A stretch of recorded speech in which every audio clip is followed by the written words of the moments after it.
Hello and welcome everybody. Welcome to this prelude teaser video as an upfront video to a series of videos that I'm going to produce to put on my YouTube channel, which is featuring all the locomotives and rolling stock from around 1950 to the present day, from Triang, Hornby, and then of course Hornby. Now it's a hell of a task. I'm looking forward to having a go at it. And it's just something I really want to do. It's going to go on for a long time, but I'm going to have a go at doing it. Now, before we go into the nitty gritty of this particular video, a couple of things to point out to you. First of all, I've got to say a massive thanks to you, all of you out there, for your support in putting the thumbs up and making the great comments and asking me to go ahead and do this after I'd featured in the last video basically a question, do you want me to do it? And everybody's sort of saying yes, apart from one person who's put a thumbs down, but I'm not really bothered about that anyway.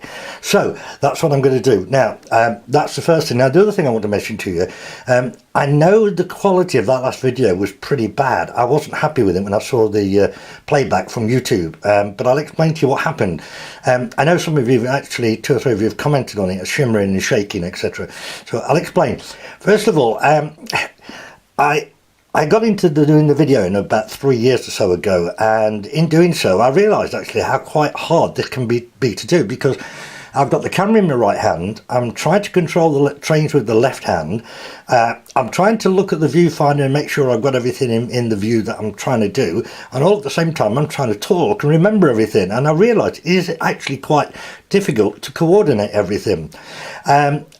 That being the case, I know my videos are sometimes a little shaky, so I am sorry about that, but I'm trying my best. Now, when you upload onto YouTube, they do say to you, your video's a little bit shaky, do you want to fix it? Do you want us to fix it for you? And I normally say no, because I don't think they're that bad. But when I did that last video, I used my new Nokia smartphone, Lumia, which is fine, obviously. And I actually think the camera is a little bit better than this camcorder I'm using here. But I did end up being a little bit more shaky with it, and I don't really know why, because I'm not really one of the nervy type, shaky type people, but it was a bit more shaky than what I would normally have. So when I uploaded it, I thought, oh yeah, well, I'll tell them to fix it, which I did, but it's crap. Don't ever use it. It basically, it's what caused it to go shimmery, and I think it might have been better if I'd left it alone, so I won't do that again. Right, so that's it. That's the 2 points I wanted to run by you. So now let's get down to the facts now. Come on. This, guys and dolls, girls and boys, mods and rockers, this is all the locomotives right from the beginning that are in Pat Hammond's fantastic book number 1. So here we go. Let's do it. First of all then, the 1950s original Princess Elizabeth. Right, the Princess Royal in LMS. Then we've got Princess Victoria, black. And down here we've got the green Princess Elizabeth. Then wonderful Britannia. And we've got Triang's Pacific locomotive steamer there. Love that one. Well, I love them all. Right, okay, we've got the B12 in black. Then the L1 in BR green. Down here we've got the 062T, is it the class N2, I think? Yes, I think it is. Okay, moving down to this one. We've got the 262 standard tank, 3MT. Oops, I'm falling over my bed, hang on. Right, and we've got the 464, the Baltic. That's in great condition. It's quite a rare one. They're hard to find in good condition. Down to here, we've got the 262 SNCF Continental Prairie tank. That's the single hump one. I don't think they did the double hump one in any sets, but I'll come back to that later. I will tell you all about the locomotives and more as I'd actually do the sets anyway. Right, we've got good old Davy Crockett. It's Corker, that one is. And here we've got the 3F Dealey. And down here we've got probably the most popular locomotive ever, along with Princess Elizabeth. Yeah, the 060, the Ginty 3F there. Moving over here, we've got the saddle tank, another 060. And then here we've got the blue Nelly 040. To the right of her we've got, this is the exact same body shell as Nelly, but this is the black one. Just classed as an industrial tank, and it was used in a starter set. It's quite a rare one, that one, reasonably rare. Okay, and here got good old Lord of the Isles. Lovely she is.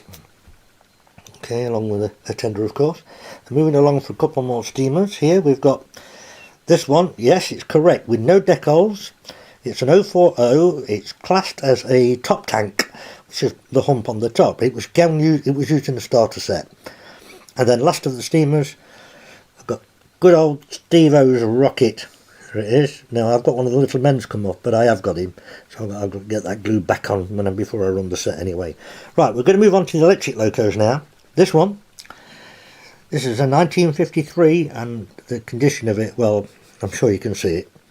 It's mint and spotless. So that's the EMU. Okay, and then we've got the EM2 Electra double pantograph electric locomotive there.